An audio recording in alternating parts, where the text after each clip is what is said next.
Hello, everyone, and welcome to Molehill Mountain, episode 86. Andrew Eisen here, along with Zachary Knight. Hello, Zachary. Hello. How are you doing? Doing all right. On call this weekend. Okay. Matthew is asking me in the chat if more Monster Hunter. Yeah, which is hard to play on call because there's no pause button.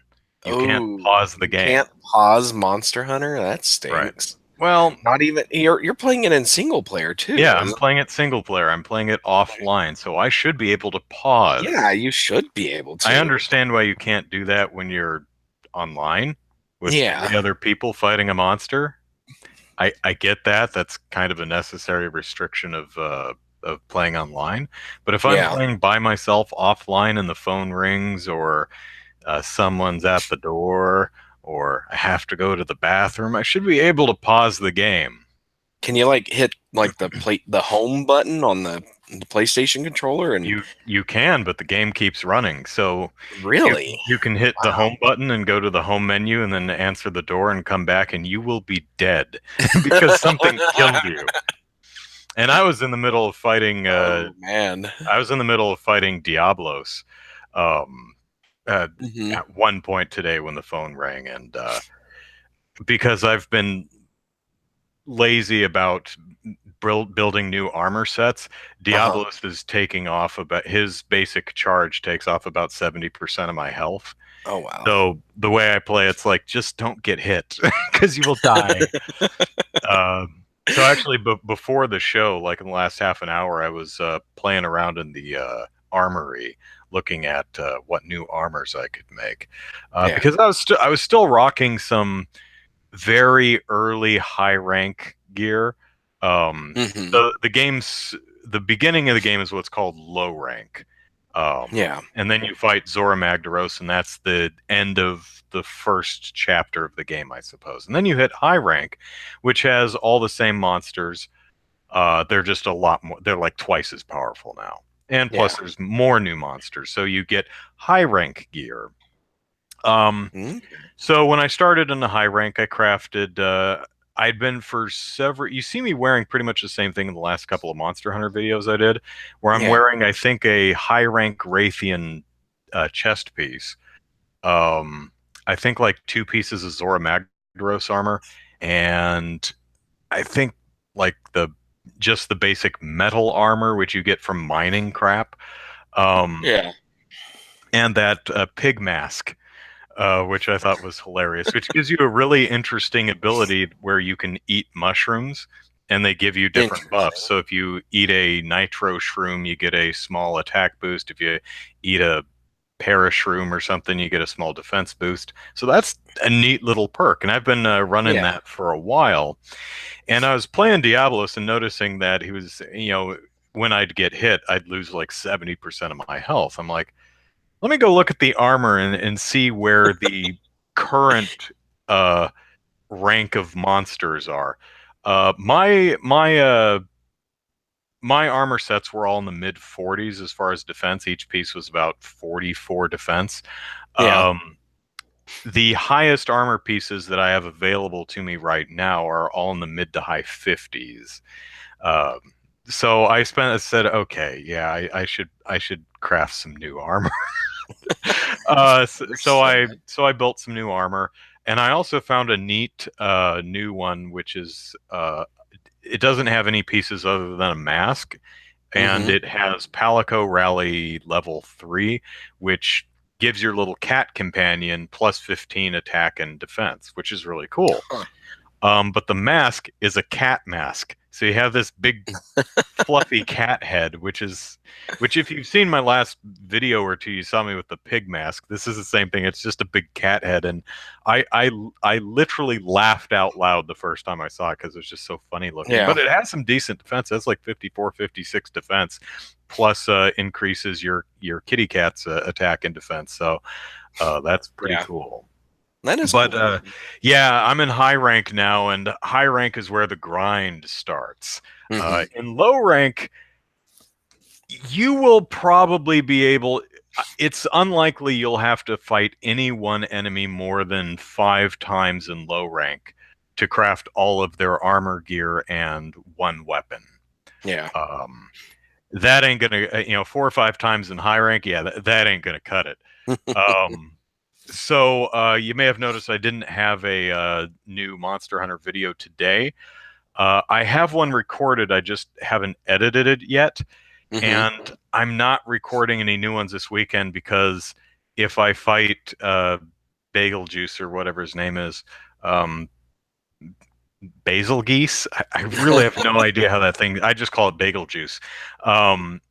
Or Black Diablos or the Azure Rathalos or something like that. I know the phone's going to ring and I'm going to have to shut it off and start over. So Yeah. I can't record any new ones this morning. So Leslie and Bob, their hunting adventures will continue probably next weekend or in the middle of the week, whenever I get a chance to play and to record and edit more. So Yeah. For the 24 of you who seem to be enjoying that show, I apologize. It's on hiatus for maybe a week. Yeah. So, other than that, I'm trying to decide if I should go see Black Panther in the morning during my break, because I really want to see it, but yeah, I want to so see does it. everybody else. Yeah, and I'm afraid it's just going to be too pretty busy. I think. Yeah, I'm afraid it's going to be just too crowded and rowdy. And it's like, well, maybe I'll wait a week or two, but I don't really want to wait a week or two. Maybe I'll go see the Aardman Animations Early Man, I think it's Early called. Man, yeah. Which looks stupid, but actually got some decent reviews. They said, yeah, it's cute, it's funny. It's from the Wallace and Gromit guys. They have a pretty good track record of films. So, if you like the Wallace and Gromit stuff, if you like Shaun the Sheep, you'll probably like this, I think. Did you see it? No, I haven't seen it yet, but just watching the trailers and stuff, I'm like, yeah, this seems like a pretty solid movie. Yeah, I've been a fan of their work. I thought the Pirates one that they did a few years ago, it's been more than a few years now, I think. But man, yeah. I thought that one was probably their weakest. It was still entertaining enough. I wasn't like, I just wasted my money. No, I enjoyed it well enough, but and I still need to see Shape of Water, but it's again not playing at a theater I want to go to. Yeah, it's still playing. I could go downtown and see it. I just don't want to go downtown. It's at those seedy theaters. No. Well, it's not even a seedy theater. It's just downtown, and I don't want to go down there. I hate downtown. Parking's terrible. I mean, the theater actually does validate, but I just don't want to be bothered. Nice. So. Yeah, see, I recently went to go see Peter Rabbit. And we went on a daddy-daughter date, and that's the movie they wanted to see. And your kids have crap taste. It was a group thing. We went with a couple of other dads from church and their daughters, and as a group, that's what the girls wanted to see, and so that's what we went and watched. And having as far as I remember, I don't think I've ever read any of the Peter Rabbit stories, so I have no connection to the source material. Yeah. But even then, I thought the movie was pretty stupid. But I saw Black Hawk Down. Watershed. What the hell's the rabbit movie? I know which one you're talking about. The one where the rabbits kill each other. Yes, I saw that one. Goodness, what is that called now? The Watershed Down or something? What's the rabbit movie that traumatized us all as children? Help! You know what actually made my little single-digit aged brain have it creeped me out really bad when I was very young was Secret of Nim. Seriously, what in the world? I said rabbit movie that has rabbits that kill each other, and it gives me Wallace and Gromit, the Curse of the Were Rabbit. Yeah. There's a sequence. Watership Down. That's what it is. Not Black Hawk Down. Watership Down. Yeah, Black Hawk Down is about the president. It's about movie in Secret of Nim, which is a wonderful movie. I really like. Yeah, Secret of Nim is good. I don't except Don DeLuise's character. It's just too much. But Which character did he play? the seagull or the bird? Oh, the bird. Yeah. What kind of bird What was? kind of No, bird is he? he was a raven, I think, or a Oh, crow. Raven, right. I Yeah. must be thinking of the Rescuer's bird or something. But Yeah. he The likes, rest yeah, was because he's a crook, because he likes albatross. shiny things. Yeah. And I just found him just kind of insufferable. Um, Not enough to ruin the movie. I really do like the movie, but there's a sequence in Secret of Nim where they tell the backstory of the rats in Nim, and these Yeah. faceless scientists in lab coats are grabbing the rats and doing experiments on Yeah. them, and Shoving needles into the them. needles into the rat butt. That was an image that just really affected me when I was a little small child. And Yeah. one that always just stuck with me to this day. And I didn't even see Secret of Nim again until I was much older and could really appreciate the film. I think it was Yeah. probably playing at like a daycare or something, and I just saw that scene and it creeped me. Wow. See, the only movie that ever really traumatized me as a kid was the Gremlins. I saw that when I was like 6, and then I had a nightmare that same night, and nowadays, after I became a teenager and stuff, and I rewatched it when I was a little bit older. I enjoyed it. I loved it, but so it didn't traumatize me that bad. It just gave me a nightmare, because like I had this nightmare where I was at my grandparents' house and I heard a noise in the kitchen, and I go to look in the kitchen to see what's making the noise, and it's Stripe, and he's on the skateboard, and he has a steak knife and a fork, and he starts coming at me, and then that woke me, and then I woke up screaming. But, There were a couple sequences that I'd avert my eyes when I was really young, and which was fun because even at the time I was really into horror movies and slasher stuff. But I can recall a couple sequences that I would like skip, and I remember I would keep watching these sequences. I think as a way to like the ending of Jaws, basically yeah, from where Quint gets et to Brody blowing up the shark. I'd watch that ending over and over, but I wouldn't watch Quint getting eaten because that was just too much for me. yeah. I had seen that sequence several times, but I'd like skip past it, or I'd actually run out of the room and into the garage and then back in. Um, Weird kid. The Yeah. other one was in the end, near the end of RoboCop, where one of the bad guys is covered in toxic waste, and he's like, Oh, "Arr!" and he's yeah. melting. Not the part where he gets exploded by the car, but just where he's "Arr!" that skeeved That me out freaked a you bit out. too. Yeah. Yeah. Yeah. That is a pretty gruesome scene, and it's yeah, it's even in RoboCop and its over the top violence, that was Mhm. pretty over the top. But yeah. It's really interesting that and I also remember there's a film in the later '80s, I think, called Nothing But Trouble, which is a comedy. Um, it was a Dan Aykroyd vehicle, and there's a Yeah. sequence where a judge basically sentences these kids, teenagers, to death, and they end up on a roller coaster, and they get this roller coaster Oh, like okay. Yeah, feeds yeah, into yeah, yeah. this They, uh, they weren't pulp. teenagers; they were Well, adults. they like in their 20s or something, joyriding Yeah. kids. But they go into this machine and it spits their bones out the other side, and there's no gore at Yeah. all. Oh, You don't yeah. actually Okay. see Yeah, yeah, yeah. anything. There was the They just teenage in they there. just go in one end and bones shoot out the other, and that really disturbed me as a kid. Yeah.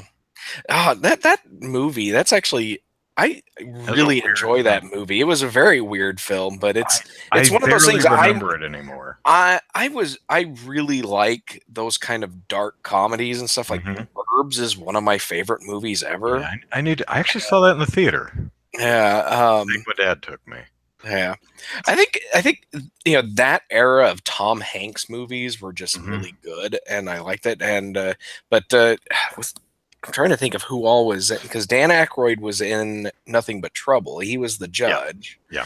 I'm trying to think who the other people were, because Well, it had John John Candy was Candy, and he was like the the cop. bailiff or something. Well, he Yeah. was he was the Uh, cop slash bailiff and what. I think it was Chevy Chase and Demi Moore.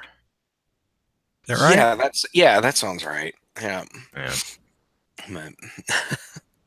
But, definitely some good movies back then with some very, very disturbing scenes. Because, like, with the Burbs, you have the Splash. whole, you have Daryl the Hannah and Tom Hanks. Yeah. but you have the whole sequence in where Tom Hanks's character is watching his neighbors in the rain, and you see them in their hoods, and they're digging up, grave shaped holes in their backyard, and Mhm. and you've got all the weird paintings and stuff inside the neighbor's house, and there's not a whole lot of like disturbing sequences in that film. It's just the whole thing the whole thing as a whole is just really weird from beginning to end. And Yeah, I need to watch it again because the only thing I really remember is the poster with Tom Hanks standing there with like a spatula and a lightning bolt yeah, behind him. yeah, Um, but another really good movie from that era of my neighbors doing something weird kind of movie is Fright Night, Fright Night. which Yeah. uh, which is Chris Sarandon as a vampire that moves in next door. Has a really good movie. I actually did not see that until about 8 to 10 years ago. It was Mhm. playing a theater up in Hollywood or somewhere, and I was like, I never got to see that. I remember the video, the cover. I would always Yeah. see the cover at the Blockbuster Video or whatever video store, but I never got around to seeing it. So I went up to Hollywood or wherever it was and saw a theatrical screening of it, and that's a good movie. I'm Mhm. I would have I don't loved think that I've ever as seen a it. kid. Yeah, I It's don't really, really good. ever seen it. But Never seen the sequel because it's I don't know if it ever came to DVD or if it did once and then yeah, has been long out of print. But yeah, I don't know. yeah, so I didn't see the remake, which was several years ago now. Yeah, I Uh, don't ever watch remakes. Well, I do every now and then, but I don't watch very many remakes. well, I mean, occasionally you get great ones like The Thing or The Fly or Yeah, Little well, Shop of Horrors. But other times you get Nightmare on Elm Street I and think it's just RoboCop. yeah, because when it comes to a remake, you got to one have somebody who actually liked the source material. They knew what made the source material work, and then the second thing is you have to do something new with it. I think Yeah. you can't just do a shot for shot remake because like Psycho, they did a pretty much a shot for shot remake of that one, Hmm. and it sucked. They did the same thing with a film called Funny Games, which is a Uh-huh. German film. I think they just it's from what I understand, it's pretty much shot for shot exactly the same. And my thoughts were, well, then what's the point? Yeah, exactly. I saw the original. It was good. Yeah, but like with Little Shop of Horrors, they turned it into a musical, Yeah, they did and something completely different with it. they just made it completely different. It sucks that Or, they went with a happy ending, but still, yeah. But the happy ending was still fun. It honestly, I wasn't. think the happy ending does work better for the film than the play's actual ending. Yeah. It's a great ending for a stage play. It really works in that context, but in the film's context, I think it is sad because they put so much work into that ending, Mhm. which you can actually see now. If you don't Yeah. have the Yeah. DVD, you You can could. probably find it on YouTube somewhere. Oh But yeah. It's on oh YouTube. man, they put so much work, and some of the model work is so wonderful. It's Yeah. great to see, but yeah, I kind of like the happy ending. Yeah. But I Also, what I watched. grew up with before I knew there was a stage play and a different ending. So Yeah, and it's like, but things like that. So you got Little Shop of Horrors and um, what was one of the other films you had mentioned earlier? The Fly, The Good Thing. remakes. The Fly, yeah, The Fly.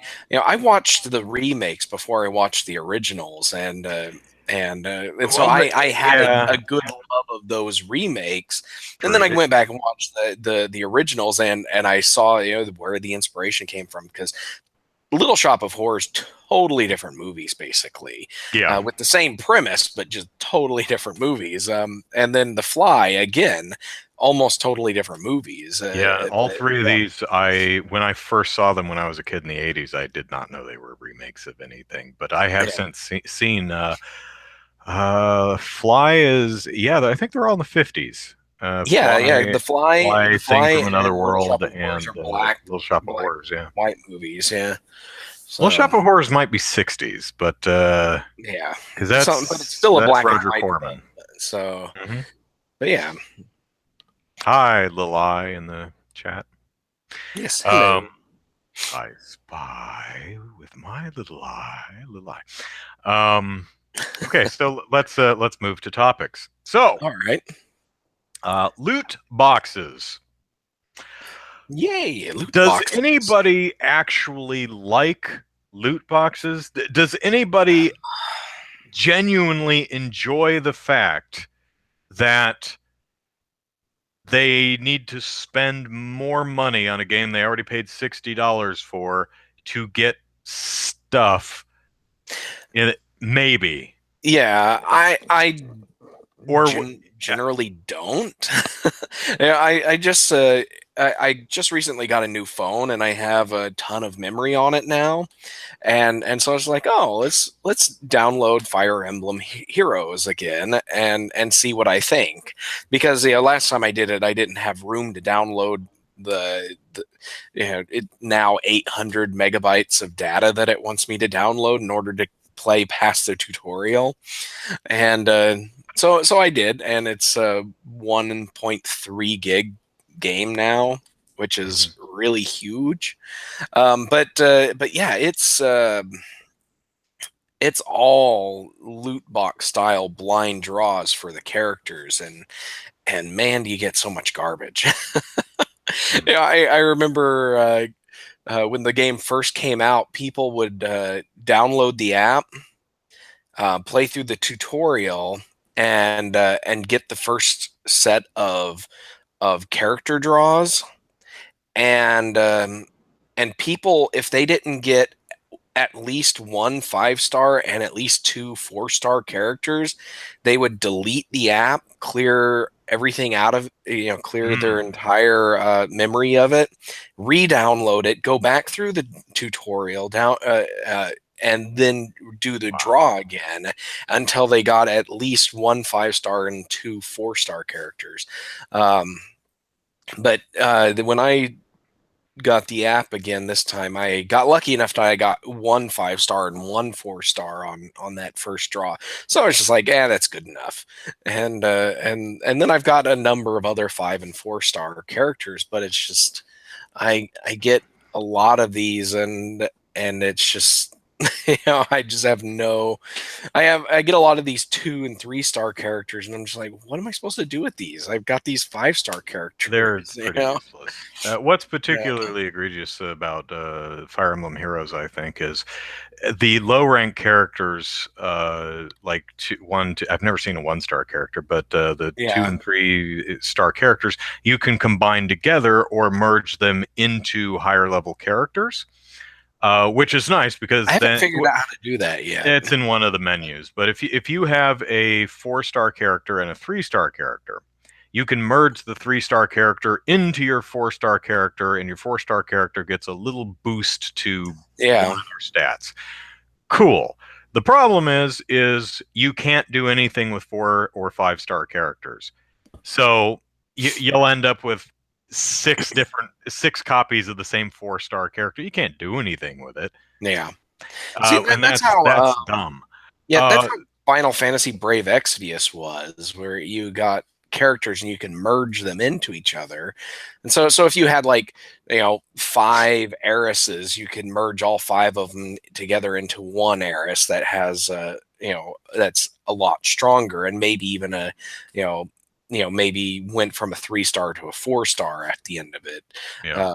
But yeah, that's kind of how the whole thing worked. But yeah, I hadn't figured out how to do that with um, Fire Emblem Heroes yet. But I haven't hit my recruitment maximum there's yet. a So merge allies option somewhere.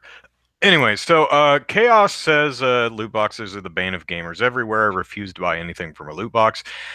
So you have that on the low end, but yeah, Matthew's comment I think is about as positive towards loot boxes as I've ever actually seen, and he yeah, says I don't mind them so long as it's, and adds the caveat that as long as it's cosmetic only, anything that affects gameplay is off limits. So the best anyone's ever going to say about loot boxes is like, well, as long as you don't do this, I'll put yeah. up with them. Not really a ringing endorsement for loot I boxes. think, there's places, times when they're okay, but I would prefer to be able to just buy specific things rather than go to a Right. random draw and maybe get what I want or Yeah. something that I could possibly See, here's the use. thing. I Uh, like cosmetic items. I just built a cat head for my character in Monster Hunter because it's cool. It also has decent defense and gives me a yeah, nice perk from a Palico, so that's nice too. But I built it anyway, even if it had no perks, because it's a cat head. Um, but the thing yeah, is if I want it, I need to play the game to get the material to build it. I yeah. would not like it if I had to throw money at a chance to get the stuff I need to build it. I Oh don't yeah. think even people who are perhaps even air quotes addicted, in that Hmm. compulsive gambling sort of way to loot boxes, I don't think they're actually enjoying throwing money at a game they Oh no, already they're paid for not. to get the things that they want. They're not. Um, And that's one of the problems is they aren't doing it because they enjoy it. They're doing it because they feel the need to get this stuff to compete with other people. right. And this goes back to was it Activision that had the patent on a matchmaking system That was where Activision, they yeah. yeah, where they would pair people up in multiplayer for the sole purpose of making the lower level player feel so crappy that they have to go out and buy I'm gonna their throw their some money at loot boxes microtransactions. and get some better gear. They'd Yeah, also purposefully pair people who had good gear with people who didn't so that they could see the good gear. And then, yeah, while they didn't, so far as we know, actually implement that system, Call of Duty did start putting loot boxes right out on the right battlefield in so the everyone could lobbies. see Yeah, you opening it and get all jealous of your stuff. Um, and laugh at you when you got all crap. Yeah. And to Yeah, be clear, we're specifically talking about paid loot boxes in games you already paid for that you have to buy for a chance to get stuff, whether that be cosmetic or yeah. game affecting stuff. And it doesn't matter if you're buying the loot boxes directly with real money or you're buying The currency that you need in-game to, currency right? in order to buy the loot boxes. Either way, if you're spending real money in order to buy a random chance of getting something good, that's what we're talking Yeah, about. And right. yeah, So, I mean, for example, the idea of a random chance to get a cool thing, not a bad thing in and of itself. Like everything, DLC, microtransactions, loot boxes, in and of itself, not necessarily a bad thing. It's the way you do it. yeah, Monster Hunter, for example, is basically a loot box game. All of the monsters are just giant scaly loot boxes that you beat with a stick to see what's inside them. The thing is, yeah, so I need a Rathalos plate or whatever, or a Wyvern ruby or something, and I know that stubborn dinosaur over there has it, and I cut it open. Nope, not in there. So I cut open another one. Nope, not in there. That's a loot box. You open it up, never, you have to work for it, and then you open it up and see what you get. And you're yeah, compelled. It's like, oh, just one more. It's got to be in there. It's a low chance. But you see, I'm not throwing a dollar at the game every time I want to open a monster. I'm playing the game and having fun. Yeah, you're Although spending you might get sick of the grind 15 after to a while. 20 minutes of your time to beat up this monster and get it, over depending on your level, it might not be that long, but still, yeah, you're putting a little bit of work into it, and it feels like an actual reward once you get it. It feels like an Mhm. I accomplishment worked for because that. you earned it, you worked for it.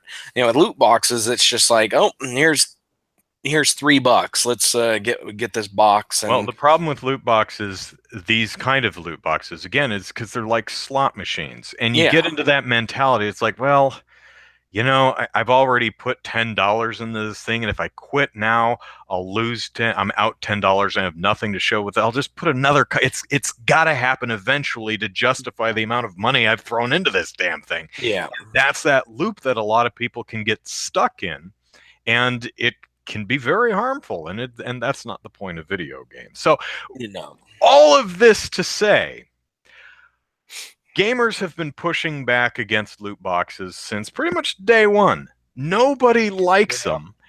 At best, people tolerate them with caveats. It's like, yeah, I'm grudgingly okay with them as long as it's cosmetic stuff that I don't want, you know? yeah, Um, so the game industry has been employing outright predatory practices when it comes to really bilking gamers for every single solitary cent they could possibly, crowbar out of our wallets. To the yeah, point where, and we talked about this several weeks ago, I think like last December when it first happened, is yeah, the game industry has once again caught the eye of politicians who are once again saying, game industry, if you don't clean up after your own mess, we're going to do it for you. And here we are again with hmm, politicians introducing legislation to legislate how what kind of video games can be sold and to whom. So, yeah, just to start, we have a senator from New Hampshire, Maggie Hassan from I already said New Hampshire, and yeah, what she's done so far is just write the ESRB, who has done nothing except a few months ago put out a statement saying it's not technically gambling. So meh, because the ESRB yeah, already has a gambling thing, and gambling games, true gambling tends to get an AO, which is yeah, essentially you can't sell it and no one will sell it in stores. But the ESRB is like, it's not really technically. Yes, it is. And we've talked about how, yes, this absolutely, yeah, completely is gambling. So the ESRB is wrong about that, but Senator Hassan says as technology advances, the ESRB must work to keep pace with new gaming trends, including the in-game microtransactions and predatory gaming tactics, particularly as they are deployed on minors. The prevalence of in-game microtransactions, often referred to as loot boxes, raises several concerns surrounding the use of psychological principles and enticing mechanics that closely mirror those often found in casinos and games of chance. The potential for harm is real. And she goes on to ask that the SRB develop best practices for developers, such as ethical design, tools for parents to disable these mechanisms, or making them less essential to core gameplay. yeah, So this is not legislation in itself. It's basically ESRB, do something. You don't yeah, have to, ban loot boxes, but let's talk with the industry and figure out what the best practices, most ethical practices we yeah, could do to still include these things, allow parents and other gamers to make informed decisions to mitigate the very real harm that these can do. That yeah, seems reasonable. The ESRB responded, we appreciate Senator Hassan's confidence in and support of the ESRB rating system. For more than 2 decades, we've earned the trust of parents around the country by helping them make informed decisions about the games their children play. As the industry evolves, so does our rating system, and we will continue to make enhancements to ensure parents continue to be well informed. We will also continue to provide information about additional tools which including parental control guides that help parents set spending and time limits and block potentially inappropriate games based on the SRB assigned age rating. That is a non-committal nonsense. Doesn't say yeah, anything. yeah, and Sense.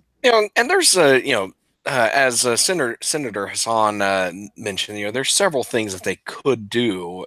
The games industry in general could do to mitigate a lot of the concerns, and one of them is to put on the box, whether it's in the ESRB rating descriptor or right there in the game's description, this game has microtransactions. Or this game has loot boxes, or whatever you want to call it. Something to say that you're going to spend more money than what you're paying on what you're paying at the counter. There's opportunities to spend real money. That should be clearly labeled. And then again, console manufacturers need a way to disable disable the purchasing of this, because a lot of console, Microsoft and Sony both require you to tie your account to a credit card, even if you're not planning on buying anything. And it's like, I have to resort to using an emptied Visa gift card, Right. and as my card on file, so that my kids don't accidentally buy something. My kid, I teach my kids about online purchases, about in-game purchases and stuff, and they know they're supposed to come to me or my wife before they make any purchases. But still, there's those chances where they might not ask us and go and buy something if I don't. And consoles don't really have those kind of safeguards, whereas Apple and Google both have a setting where you can set require my password in order to make any purchases in game or in the Play Store. And and that's a good feature to have. And hopefully those kind of simple solutions will make it in there. Well, here's what the government wants to do, because there has actually been some proposed legislation now, and this comes from Hawaii, I believe. Yes, Hawaii. Yes, Hawaii. There are two pairs of bills, a House and Senate bill for both of them. One pair is about disclosure requirements. Let me see if I can get the relevant part really quick. All right, so each video game subject to this particular bill will, one, bear a prominent, easily legible, bright red label on its package which reads, quote, "Warning, contains in-game purchases and gambling-like mechanisms which may be harmful or addictive." Or, two, if it's purchased digitally and downloaded through the internet or an online application, prominently disclosed to the consumer at the time of consumer purchase, a bright red, the same label. So it's either on the box or it's on the store somewhere. Additionally, no video game publisher shall at any time modify a game to contain or otherwise permit the inclusion of additional content for which the game was not appropriately labeled at the time of origin sale. That can be tricky. That can be tricky. Basically, what the intent behind that statement, I believe, is you don't get to sell a game with no loot boxes and then patch it in later. Is what they're saying, and I think they should be more specific about the wording, because that could arguably prevent some form, like if you wanted to do if you had this almost would never happen because it's rare that additional content is out of scope with what the original was. But say you had a T-rated game and they really wanted to do a kind of an M-rated Halloween expansion DLC. It was kind of a happy game, but we want to put some gooey monsters in for Halloween. That might actually require re-rating. Language like that might actually arguably prevent them from doing that. So while the idea, I think, don't cheat and put in loot boxes later, that's solid, but I think they need in this specific case to be a bit more specific in their wording. And I'm not not a huge fan of government labels, just because they don't always fit, because that was one of the things with the violent video games, was just, several bills around the country, and specifically the one in California, because that's the one that went to Supreme Court.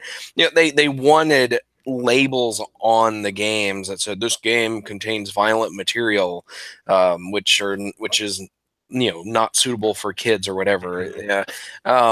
And that's one of the concerns with these types of legislation, is the compelled Compelled speech. speech. And I'm a little uncomfortable with the warning, big bright red label. yeah, Warning contains in-game well, purchases and gambling-like mechanics, which I don't think that's really necessary. I think it should be on the box. I think there should yeah, definitely be an ESRB content descriptor along with the yeah, rest of them. definitely. And I do think this information should be prominently featured in all of the advertising and on the website.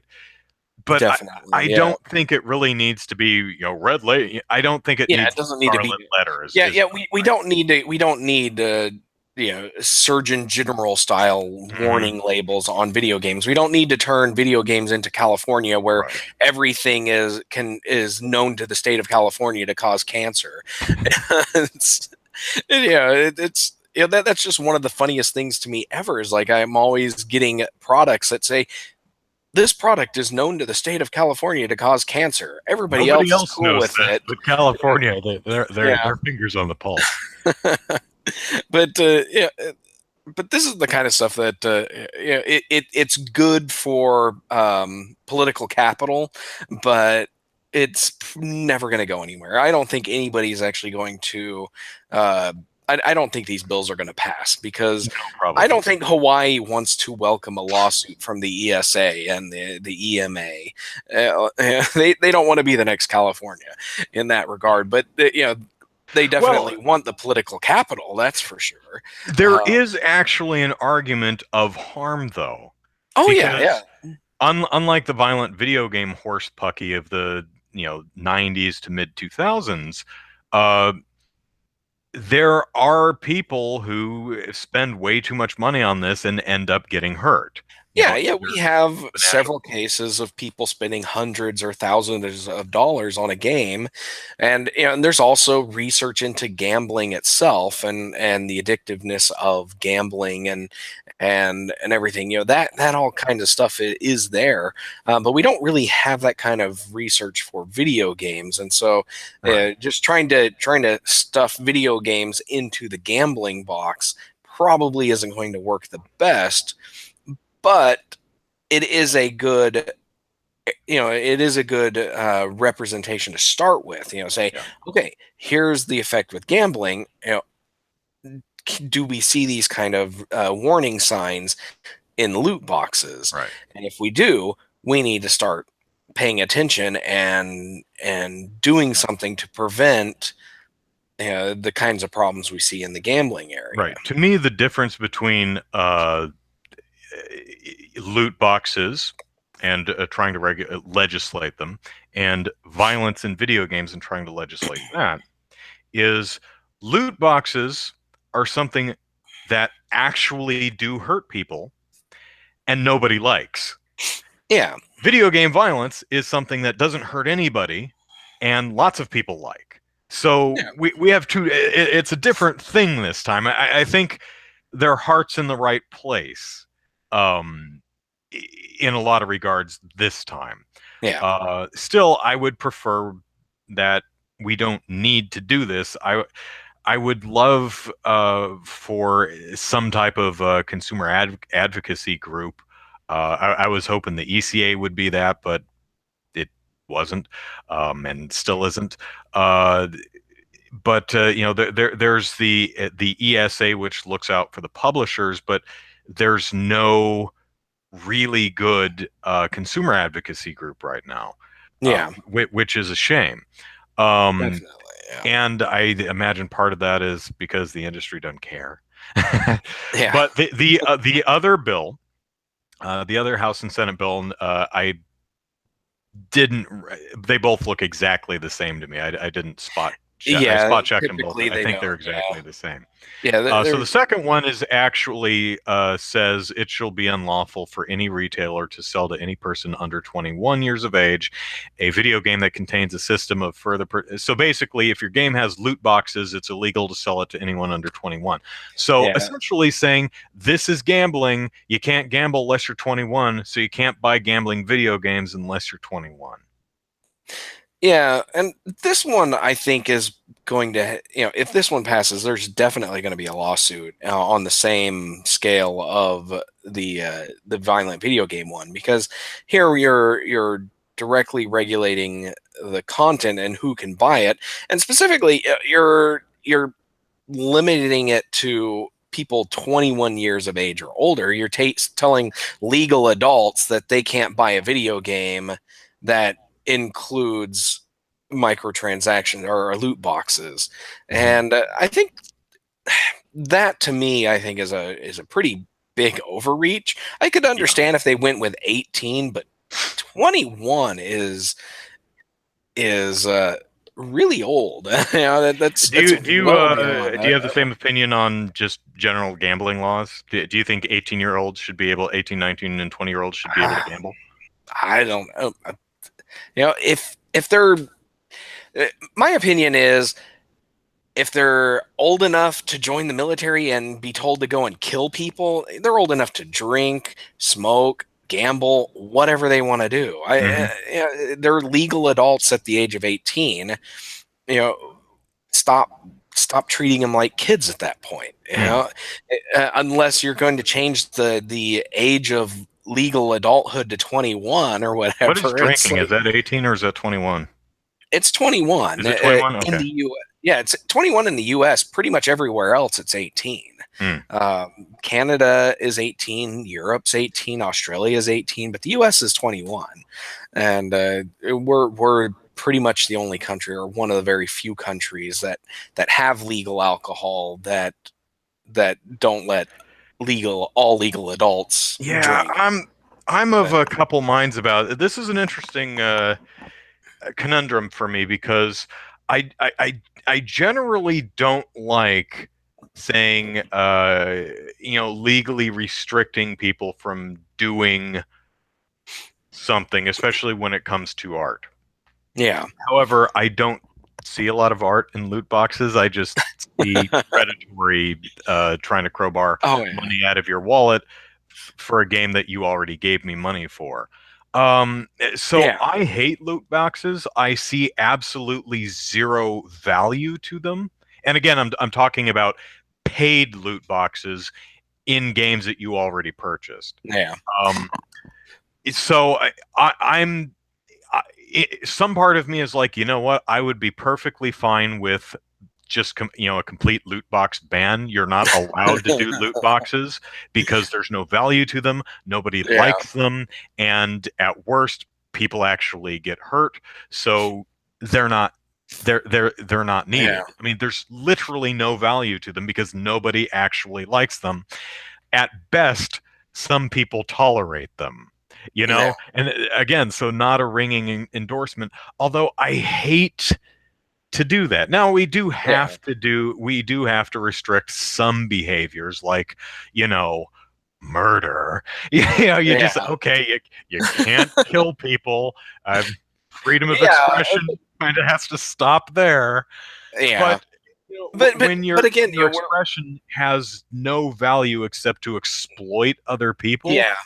but then again, I guess a video game is exactly the same way. Your Well, yeah, expression is just exploiting people and, for their and money, but at least they're getting entertainment out of it, I yeah, suppose. but I think, from, if somebody might hire month's paycheck on loot boxes and then not have money for food and rent and so on, but they could also just as easily spend all of that money buying just video games in general. Hmm. Somebody could just say, "Oh man, I've got a paycheck now. I'm going to go and buy every video game that I've ever wanted, and go and buy that." Or there's plenty of things they could spend money on. Maybe Many of those things are hardly any of those things are as easy as spending money on loot boxes, but man, it is possible, and people do go bankrupt just buying, you know, living outside their means. And I think with loot boxes, I think we do need a system of limiting how much you can spend. I was Um, just going to yeah, suggest that, what and you would think about, okay, you can have loot boxes, but no individual account could ever spend more than X amount of dollars. Once you reach this I think threshold, it unlocks everything.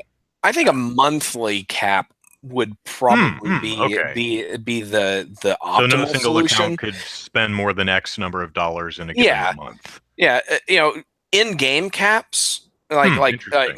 game total caps, like Magikarp Jump had a you spend $35 and you've spent enough money to unlock everything, so there's Right. no point in Yeah, spending more than Pokemon that. Uh, Picross was exactly the same way, but yeah, it was a free-to-play game, but you literally could not spend more than like 30, yeah, $35 on it because exactly. once you did, you got unlimited coins or jewels or whatever the hell the currency was to unlock Yeah. the things in the game. Yeah, and games like Battlefront or Injustice or whatever, where you can just spend and spend and spend. Maybe something like $100 a month. You can't spend more than $100 a month on loot boxes, and at that Right. point, you're cut off.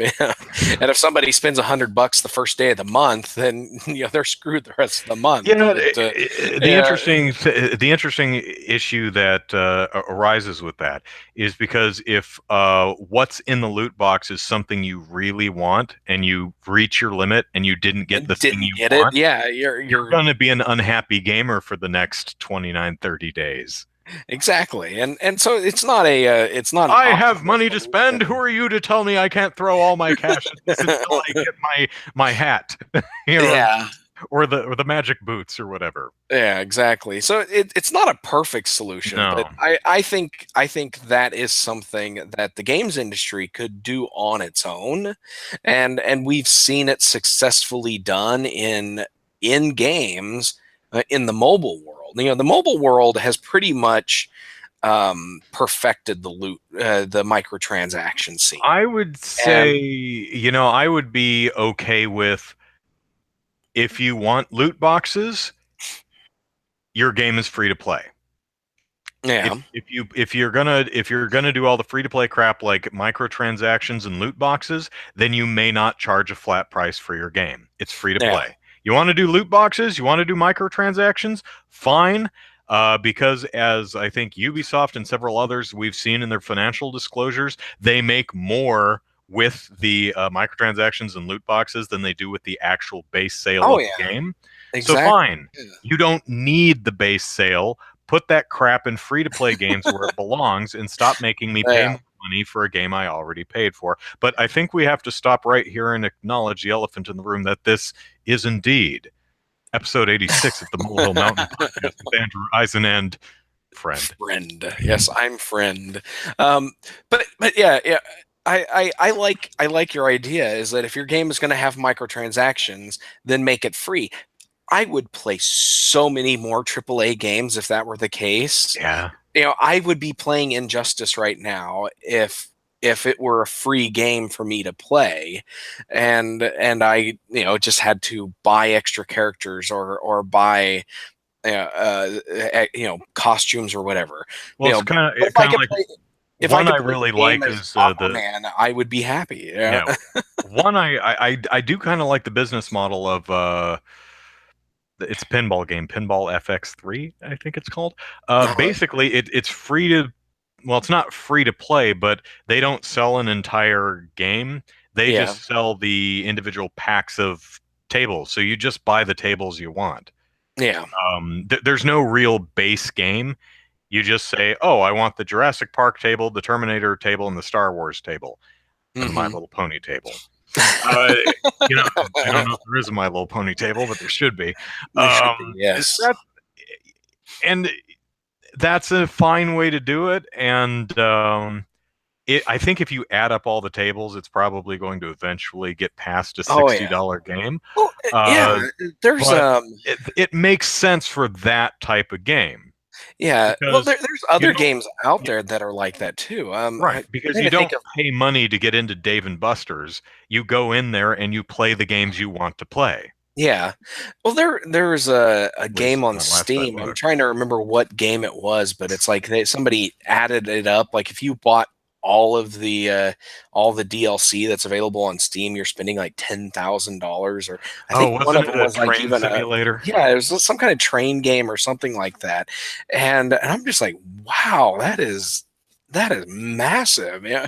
Or yeah, it's like it's amazing that they're actually making money that Yeah, way. But $100 of DLC is one of the reasons I never bought Persona 5 for the yeah, PS4, which looks really super cool. But then I looked at the add-on content, and there's like literally $100 worth of neat costumes and little extra, I guess, characters that fight with you. And I'm like, I yeah, want all that stuff. So to me, yeah, the game costs $160. I'm like, no. yeah. And when you look at it that way, there's so many games that you're just like, yeah, I'm not spending that much. And even something as simple as a season pass, it's like $20. It's now an $80 game, and yeah, I don't really want to spend $80 on this game, and $60 isn't going to get me everything that I want. And so yeah, I think game pricing is weird. Yeah, just a couple weeks ago, Extra Credits, had their video where games should not be $60 anymore. We should be spent. They should be $70 at least, and because and their reasoning is specifically microtransactions, DLC, season passes, all these things increase the overall cost of the game. Um, and a minority of the players, or I guess sometimes a majority of the players, are paying for the extra costs that the people who just buy the base game aren't paying to cover. And uh, and and so it's just one of those things. It's like, drop all that DLC and microtransaction crap and just charge $70, $75 for the game, as a whole, and just say Yeah. screw it. I can't. The I don't exactly agree with extra lives, extra extra credits. credits Yeah. position in this particular case, um, because they seem to be coming from an assumption that if the base cost of a game were higher, then publishers would say, okay, now we don't need to do DLC and microtransactions and season Yeah. passes and store exclusive stuffs and special editions and Yeah, DLC that's not included in the season pass and loot boxes. No, if the games were $75, they would still they do would all that. still Yeah. be doing all of that stuff Exactly. on And it's top of it. because we have advanced to a point where that is the business model now. Yeah. There's no way they're going to stop doing that. Had we gone to $75 or $70 before the microtransaction era, we might have staved that off for a few more years. Yeah. But then Jim Sterling had a counter video, a rebuttal to that, where he basically made your argument that no, games shouldn't cost $75. They should be free because they're charging us out the wazoo for microtransactions. Well, I mean, it kind of brings Yeah. back to what I said earlier about Ubisoft and some others saying they make all of their money, the majority of their money, with microtransactions and loot boxes. So Yeah, they could totally afford to do that because that's where the money is. So make it exactly. all free to play games. But as I talked about a couple of weeks ago, I stopped buying games when they raised the price to $60. So it doesn't matter how much higher they raise it because Yeah. I don't buy them now. And I'm of the opinion that if the publishers aren't able to make their money back from the base cost of $60, then they are spending too much money making the Yeah. game, and they need to scale back their design Yeah, of that's what Chaos in future the chat games. is saying. Is saying keep your Yeah. budgets in check. Yeah, make the game less expensive to make. Either shorten the game, use lower fidelity, models or something. Just something to reduce the cost of the game to make it, so that you can. didn't really need to spend $700,000 to get Peter Dinklage to voice the robot character, which he ended up replacing anyway. Yeah. Just hire actual voice actors. They're cheaper.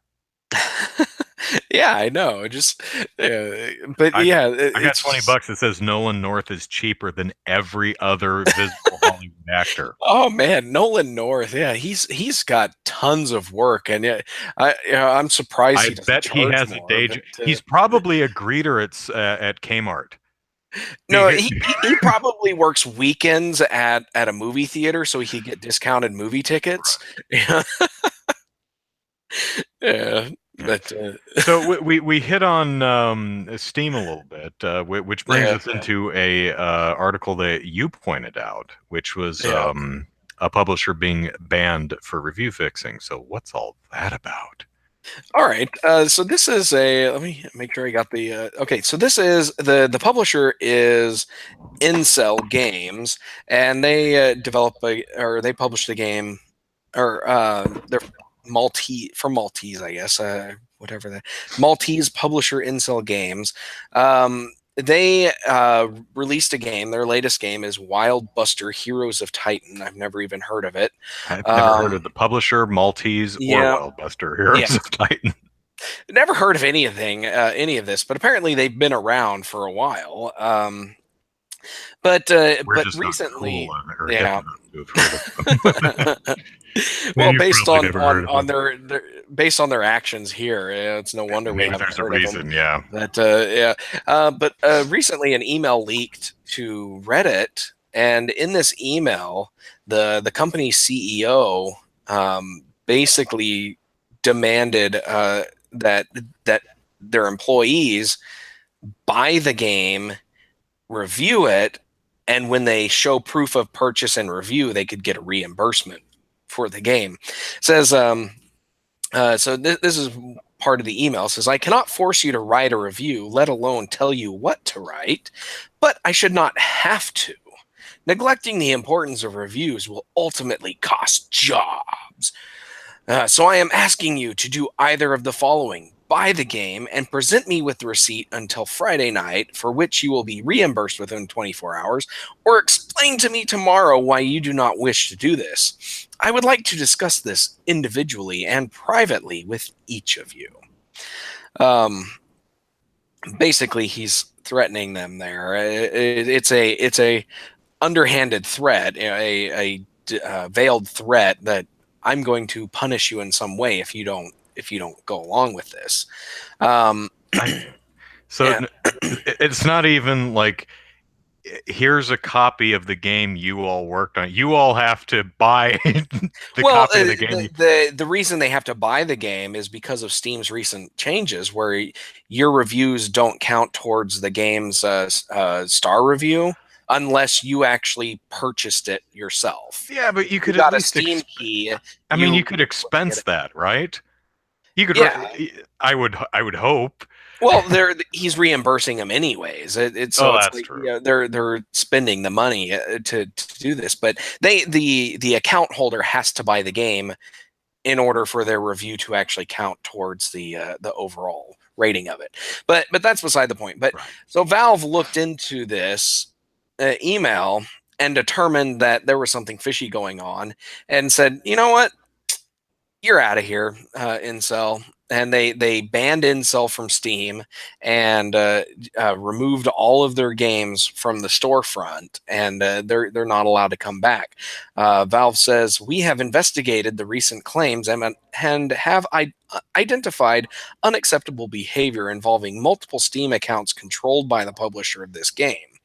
The publisher appears to have used multiple Steam accounts to post positive reviews for their own games. This is a clear violation of our review policy and something we take very seriously. For these reasons, we are ending our business relationship with Incel Games and removing their games from our store. So this sounds like a lot of employees all purchased the game and reviewed it from their work computers, and so it's like they all had the same IP address, and that's, to me, that's the perfect way to if you don't want to lose your job, at least do something like this so that there's a paper trail, a digital paper trail for Valve to follow. Please explain to me why you don't want to do this. Because it's unethical. Yeah, and I forget where I forget. Oh, there's a comment in Gamma Sutra where a man, somebody who goes by the name Abe Berkovitz. I don't know if this is his real name or a pseudonym or something, but he says that he's the one who released the email. So he's not afraid to speak up about this, apparently. So yeah, this is kind of an interesting situation. I'm glad they got banned. I feel sorry for the employees who are probably losing their jobs Well, now. hopefully, yeah. But I hope that doesn't shutter the company, and everyone loses their jobs. I have no idea how large this is, or if it's just like a guy yeah, and two people, or his roommates, or something. well, I yeah. don't know, but it's unfortunate that the person at the top, the one who did the no good Nick, is probably not the one who's going to suffer in this case. Well, probably not. And if he's the And that's owner of the company, then the company is kind of screwed, because somebody that's willing to do this kind of, send out these kind of emails to their employees, they're not the type of person that's going to learn from this behavior and or change their behavior. So, yeah, which is unfortunate. I'm guessing this is not a publicly owned company that the shareholders could force a change in upper management. Yeah. I'm gonna have to look these guys up if I can actually find their email or find their website now that everybody's talking about them in the news. Let's see, Wild Buster. Trying to get a good view of some of their games here. I'm looking at their Facebook page. I am not seeing any good in-game screenshots. It looks like one of their games is Guardians of Ember. It looks like kind of a Diablo style game. But yeah, they don't have a lot of good in-game screenshots of their games, and it kind of makes it hard to get a feel for what kind of things they make. Oh well, but it looks like they've got maybe 3 games that they've released. That Wild Buster, the one that I just mentioned, whatever that was, and then what is this? Trinium Wars. I don't know what that one's about, but yeah. But I think we'll move to one final topic, a game that I'm sure everyone has heard of, and that is Five Nights at Freddy's, which apparently is getting a feature film. Now, this has been in talks for years, actually. Friday the Freddy, oh God, Five Nights at Freddy's 13th on Elm Street. Five Nights at Freddy's came out in 2014, I believe, and Scott Cawthorn, the guy who made them, just pumped out a bunch of these games over the course of about a year and a half. The article I'm reading says there's 6 games. I can only think of 5, because there was Five Nights at Freddy's 1, 2, and 3. There was the sister location, and then there was that RPG, which apparently really, really sucked, and he had to make free and change or something. He made changes to that one, and then so there's 6 games in the series. I've been watching the game theories videos on these, and which are fun, and yeah, there actually is 6 of them. I just can't remember what. Yeah, I completely forgot. So at best, if they crank this out super fast, they could probably have it in the theaters in October. Probably not going to happen. So I would imagine a 2019 release date, probably October 2019, which unless Scott's got another game coming out, which maybe he does, he might release three between now and then. It seems like the moment for Five Nights at Freddy's is kind of past. Yeah, I don't think I'm trying to remember if there is another game or if he's actually finally wrapped up this series. Well, I think he said Yeah. twice now that I'm totally done, and then he's like, "Surprise! Here's a new one." Yeah, that's one of those things. Yeah, he does that, and so people are like, "Are you really done? Is this or is there a secret game going to be released?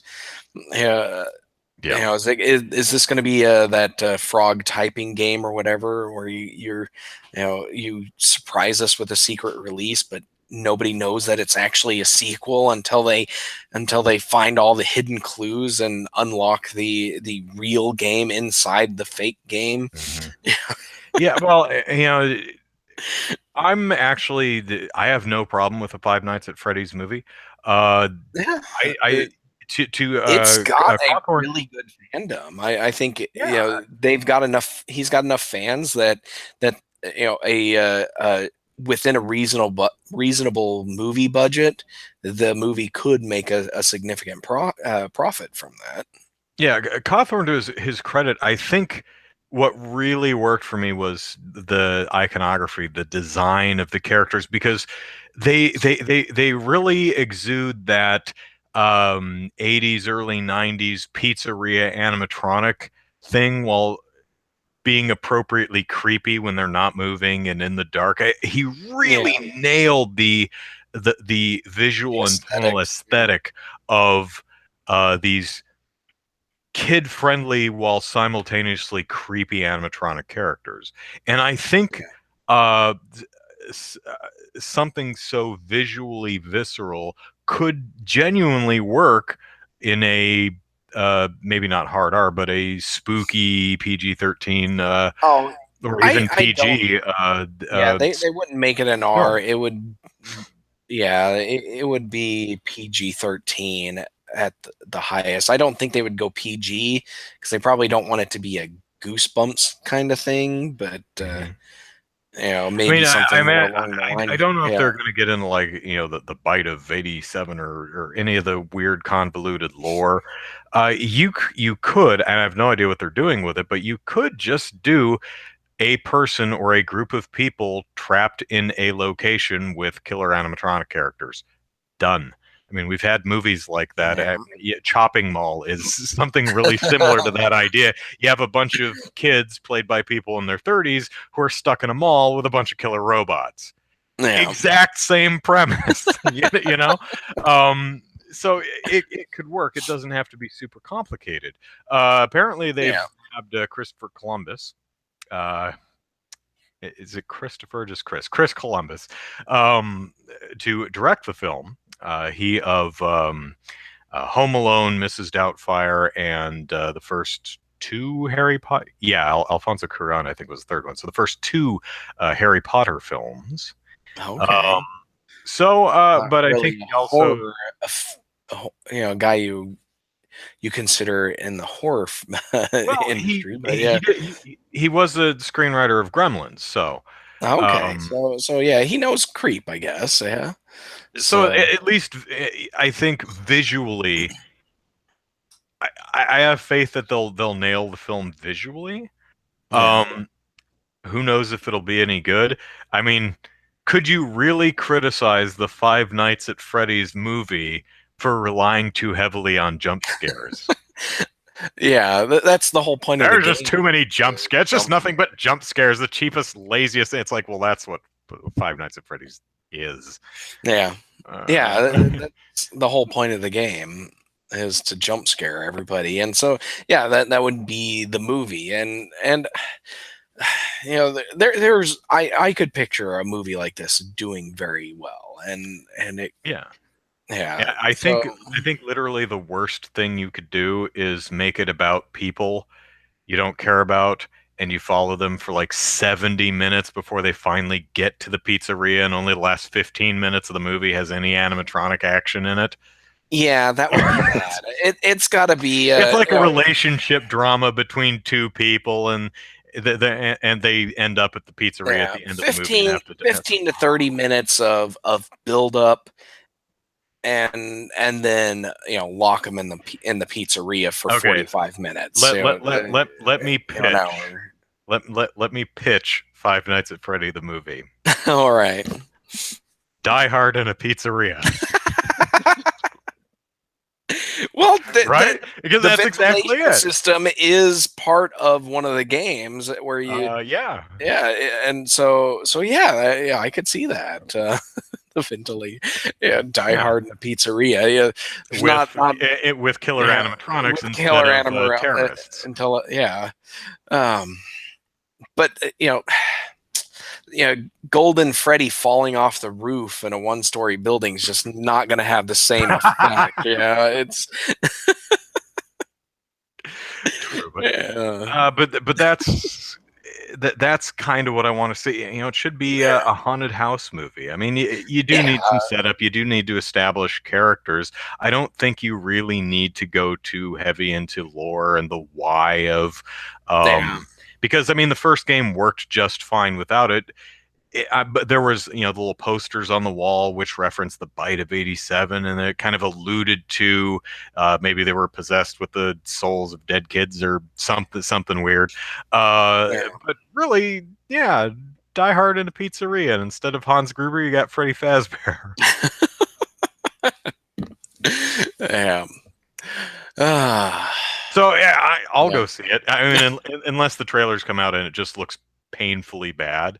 Yeah. I'm looking forward to seeing what they do with it. I'm genuinely curious to see. And Certainly. Scott Cawthorn is going to produce alongside Chris Columbus and Blumhouse, which is producing the film. Okay. So yeah, we'll see how it goes. And that's the show for this week. Before we sign off, I do want to talk about something very important, and that is the fact that I now have 2 Switch games. I am the proud owner of The Legend of Zelda Breath of the Wild, which my sister was nice enough to buy me. She is way too good to me. What's funny is I put this on Twitter and Facebook, and that is by far my most popular tweet / post. On Twitter it was liked like 15 times. On Facebook it was liked like 20 times. People really seem to be, oh my god, Andrew has Breath of the Wild. Whee! I'm like, and then you're like, yeah, I'll probably get around to playing it September, October time at some point. Yeah, I'm playing Monster Hunter right now, and then Yakuza 6 comes out in April. So yeah, it may be a while until I get to this. I'm going to guess no instruction manual. Yeah, no instruction manual. It still makes me sad. It's what really annoys me is when you don't get an instruction manual, but you do get like a single page insert that has all those stupid warnings on one side and then an advertisement for something completely unrelated on the other, and it's just like, why did you put this in here? Yeah. Even the back of the box is boring. Don't know how well you can see it, but it's just kind of a messy jumble of screenshots. Yeah, that is answer the call. The shadow of Calamity Ganon rises over the ashes of Hyrule. Craft your survival. Defend the legend. Amiibo. It's got a little amiibo support thing. That is a really bad back of the box. That's some poor layout. Really is what that is. Surprised and disappointed in Nintendo. Yeah. The insert I have always. That is a nice poster. I like that art, and that's something that I would hang on my wall if it were a full-size poster. You see, I think instead of pulling things out of a game to sell back later, I don't mind if they would go ahead and sell the soundtrack. Go ahead and make a print of this art, and sell it as a poster. Sell a coffee table book of production art. things like that as a supplemental revenue for your games, that I'm all for. Yeah. One of the coolest things ever that, and this is just something that has always just stuck with me, is the fact that when Okami first came out, Mm-hmm. everybody was just like, man, this is great art. And Capcom just like, oh, really? You like this art? Well, how about 3 more alternative covers that we'll send you for free? And it's like, oh, okay. Yes, And please. I didn't even buy, I didn't even own the game at the time. And I Remove the ordered the, IGN watermark, and we got a deal. yeah, just like I said, okay. And I sent out and said, yeah, send me this one. Cause at the time they were like, pick the one you want and we'll send it to you. And then they got such a great response that they're like, you know what? We're just going to send everybody all Yeah. 3 alternative covers. And I got all 3 and I was like, sweet. And then I lost them and Yeah. I'm really upset.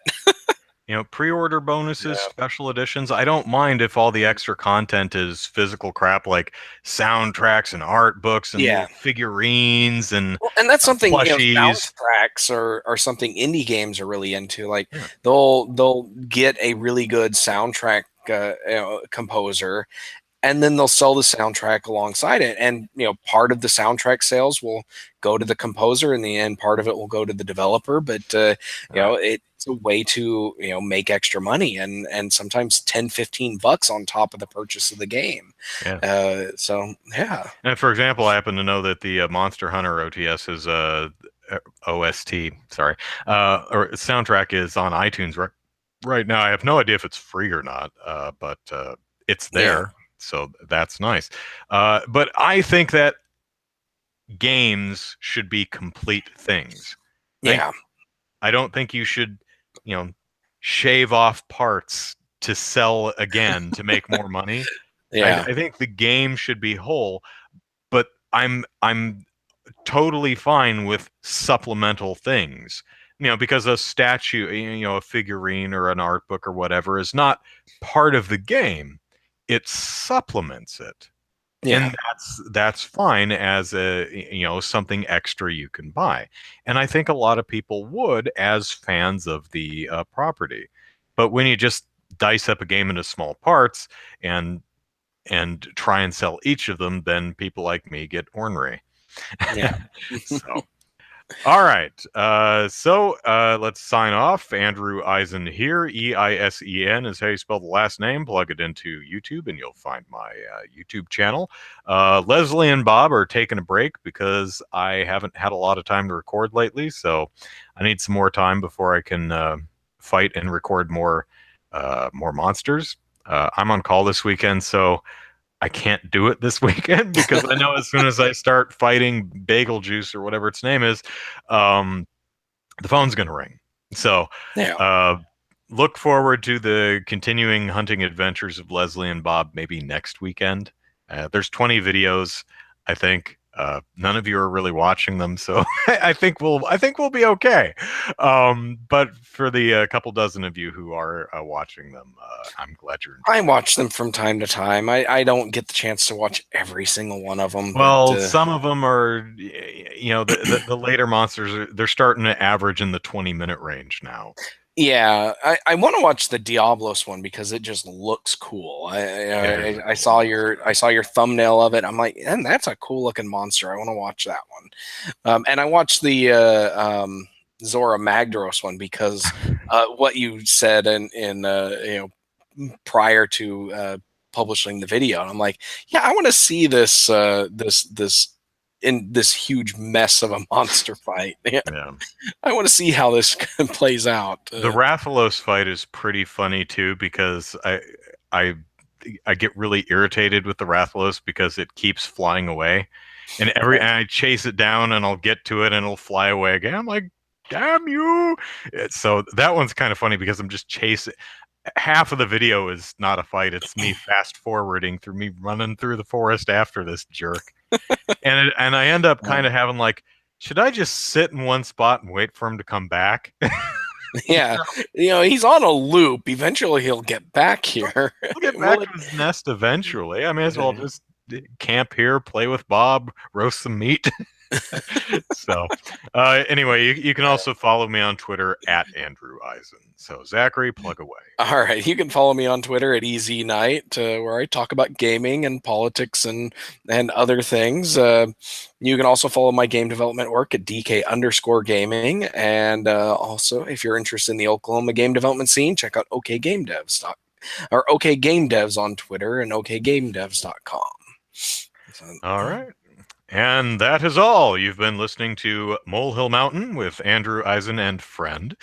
We'll be back at you next weekend with another podcast and more things to talk about. So hope you're looking forward to it. Until then, have a lovely weekend. Go see Black Panther or something.